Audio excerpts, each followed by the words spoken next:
Bonjour et bienvenue dans ce nouvel épisode de Parlons recrutement en compagnie de Valérie Legendre. Bonjour Valérie.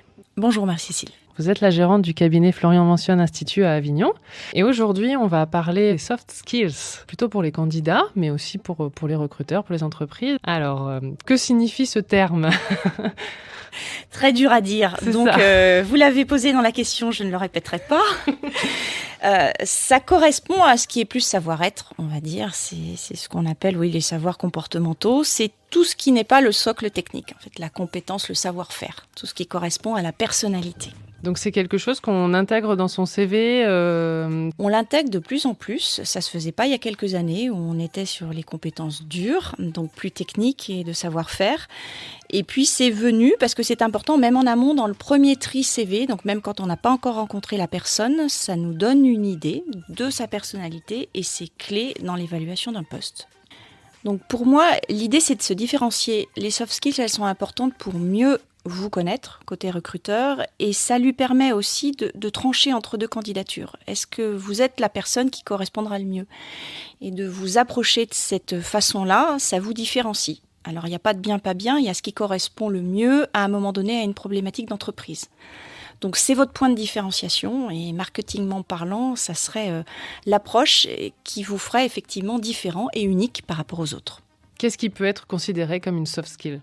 Alors, ça fait partie des traits liés à son histoire aussi et à sa façon qu'on a de se comporter, dans celle qui compte aujourd'hui. Et puis, ça a bougé d'ailleurs avec la crise du Covid. Donc, je fais attention à des choses différentes parce que le contexte managérial des entreprises a bougé, la façon de travailler a bougé. Donc, il y a quelques compétences auxquelles je suis particulièrement sensible. Alors, bien sûr, selon les entreprises. Tout ce qui est la résilience, et pour cause, le fait de savoir rebondir, de s'accommoder d'une situation difficile et puis de trouver des ressources, ça me paraît assez clé. Donc savoir si on l'a ou pas, il ne faut pas la mettre parce que c'est à la mode, mais ça nous correspond, mais savoir l'identifier. Lié aussi assez proche de cette résilience, l'adaptabilité.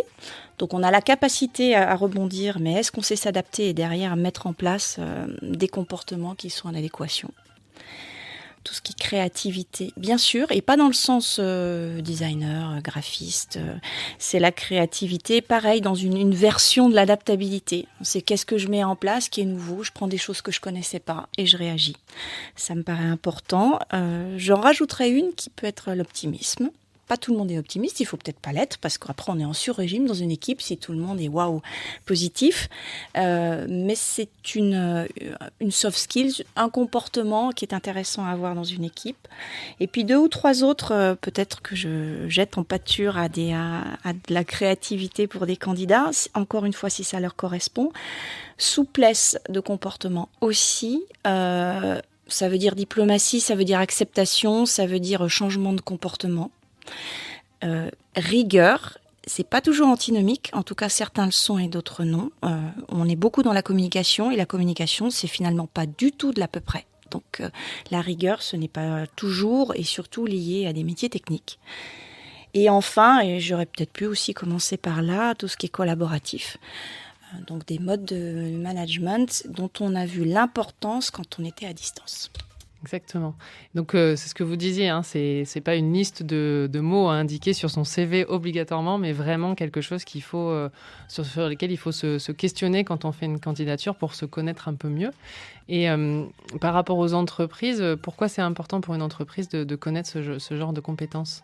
Pour essayer de rentrer un peu plus dans la personnalité des candidats, ils vont rentrer avec un savoir-faire qui va être utilisé tout de suite, mais derrière, ils vont progresser au sein d'un collectif. Donc, qu'est-ce qu'ils amènent ? C'est quoi cette touche ? C'est quoi ce liant qu'ils vont amener et comment ils vont booster ou calmer une équipe ? Et on peut le savoir que quand on creuse sur ces aspects-là.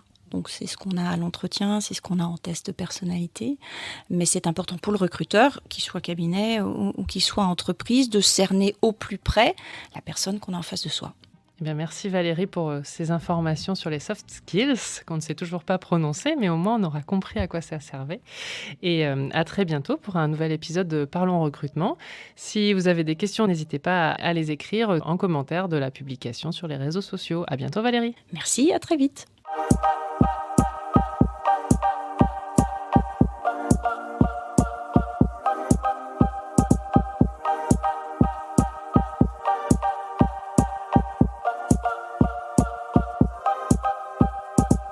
bientôt.